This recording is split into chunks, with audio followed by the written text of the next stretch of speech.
안녕하세요. 모닝쇼 김은별입니다. 간밤 뉴욕 증시는 다시 한번 큰 폭으로 하락했습니다. 바이든 대통령이 이스라엘을 방문했음에도 불구하고 중동 리스크가 계속해서 불거지고 있는 것인데요. 이에 따라서 10년물 국채금리도 다시 한번 4.9%를 돌파하는 시장의 위험을 가져다주는 모습을 기록했습니다. 네, 이런 가운데 펼쳐지는 실적 시즌도 함께 주목해 보셔야겠죠. 이번 주에 가장 기대됐던 실적이 바로 테슬라와 넷플릭스의 실적인데요. 사실 실적이 발표되기 전까지만 하더라도 실망 매물이 큰 폭으로 출회되는 모습이 나왔지만 시간외에서 일부 반전하는 모습들도 나타나고 있습니다. 이런 가운데 오늘 우리나라에서는 한국은행의 금통위가 열립니다. 현 시점에서 금리 동결이 유력하게 점쳐지고 있는 상황인데요. 혼재된 상황 속에서 어떤 전략들 짜봐야 할지 모닝쇼 오늘도 전략을 함께 제시해드리도록 하겠습니다. 네, 먼저 간밤에 있었던 소식들부터 체크해보시죠. 첫 번째 소식은 일단 실적이 될 것 같은데요. 먼저 테슬라의 실적부터 살펴봅니다. 일단 시장의 기대치에 못 미치는 실적이 그대로 나왔는데요. 테슬라는 3분기 실적 발표에서 주당 순이익이 0.66달러를 기록하게 되면서 예상치였던 0.74달러를 큰 폭으로 하회하는 모습을 기록했습니다. 순이익도 27억 달러를 기록하면서 전년 동기 대비했을 때 44%나 큰 폭으로 감소하는 흐름들이 있었는데요. 일단 공격적인 가격 인하에도 불구하고 그만큼 차량이 많이 판매되지 않았기 때문에 이렇게 순이익에 타격을 받았다고 살펴보실 수 있겠습니다. 자동차 부문의 매출은 전년 동기 대비 5% 증가하는 데 그쳤고요. 이 테슬라의 총 마진은 17.9%를 기록했습니다.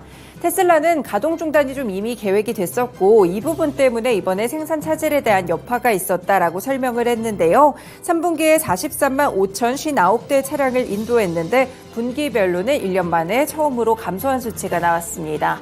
일단 테슬라 이미 실적이 좀 좋지 않을 것이라는 부분 때문에 정규장에서도 큰 폭으로 4%대 하락세를 기록했었는데요. 다만 예상보다는 실적이 그렇게 나쁘지는 않았다라는 의견도 함께 나온다는 점 체크를 해보실 수 있겠습니다.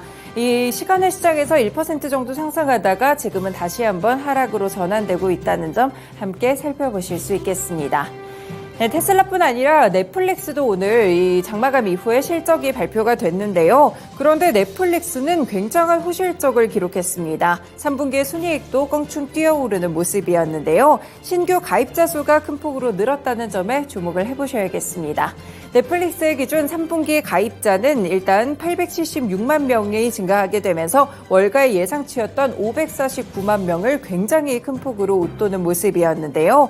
전 세계 총 가입자 수는 2억 4,715만 명으로 1년 전보다 11% 가까이 증가를 했습니다. 3분기 순이익은 16억 7,700만 달러로 전년 동기 대비 20% 이상 증가하면서 시장의 예상치를 웃도는 흐름이었고요. 3분기에 미국과 영국, 프랑스 같이 일부 국가에서 기본요금제 가격을 인상했었는데 이 부분이 그대로 수익성으로 반영이 됐다고 봤습니다. 여기에 넷플릭스는 4분기에 대한 가이던스까지 크게 높여서 잡았는데요. 4분기 매출 목표치를 87억 달러로 제시하면서 전년 동기 대비보다 11% 증가한 수준을 보여줬습니다. 투자가 감소하고 있는 상황 속에서 잉여 현금 흐름을 반영했다고 설명했는데요. 이 덕분에 넷플릭스 정규장에서는 2.6% 정도 하락을 했지만 시간의 시장에서 무려 12% 폭등하고 있다는 점 함께 살펴보실 수 있겠습니다. 네, 실적 체크해드렸고요. 두 번째로는 이 지정학적인 리스크 조금 더 살펴보겠습니다. 조 바이든 미국 대통령이 이스라엘을 찾았습니다. 이 상황 속에서 일단 가자지구 병원 폭발 참사에 대해서 이스라엘은 이 참사에 책임이 없다라고 밝히기도 했었는데요. 일단 조 바이든 대통령이 이스라엘을 방문하면서 약간의 중동 리스크가 완화되지 않을까 그런 기대감들도 있었는데 여기에 이란 측의 개입이 아직까지도 리스크로 작용하고 있는 모습입니다. 호세인 아미르 압둘라히안 이란 외무장관은 이날 성명을 통해 이슬람 국제의 국제기구인 이슬람협력기구 회원국들은 이스라엘을 제재하고 이스라엘에 대해서 석유 판매를 금지해야 된다라고 주장했는데요. 동시에 이스라엘 대사를 추방해야 한다라고 이야기도 했습니다. 일단 블룸버그에서는 이스라엘의 석유 수입량이 전 세계 공급량에서 차지하는 비중 자체는 작다고 평가를 하면서도 바이든 대통령의 중동 문제 해결이 복잡해진 상황에서 나온 발언이라는 점에서 주목을 해봐야 된다라고 해석하고 있습니다. 네, 이에 따라서 유가도 다시 한번 좀 급등하는 흐름이었는데요. WTI 기준으로 봤을 때는 88.32달러에 마감하면서 90달러 선을 위협하는 모습들이 나타났고요. 이미 브렌트유는 93달러 선까지 뛰어 올랐다는 점 체크해 보실 수 있겠습니다. 네, 마지막 소식입니다. 일단은 이렇게 중동 리스크라든지 실적에 대한 부분들이 워낙 커서 오늘 베이지북에 대한 소식은 약간 가려졌는데요. 일단 연준의 베이지북에 따르면 연준은 대부분의 지역에서 9월 보고 이후에 경제 활동에서 큰 변화를 거의 보이지 않았다라고 평가하고 있었습니다. 경제에 대한 단기적인 전망은 대체로 안정적이거나 약간 약한 성장을 보일 것이다라고 평가를 주기도 했었는데요. 그러면서 고용시장에 대해서는 긴장도가 전국적으로 계속해서 완화되고 있다라는 스탠스를 기록했습니다. 대부분 지역에서 전체 고용이 약간 보통 속도로 증가했다고 보고했고 기업은 좀 덜 급하게 채용을 현재 하고 있다라고 반영이 되고 있는데요.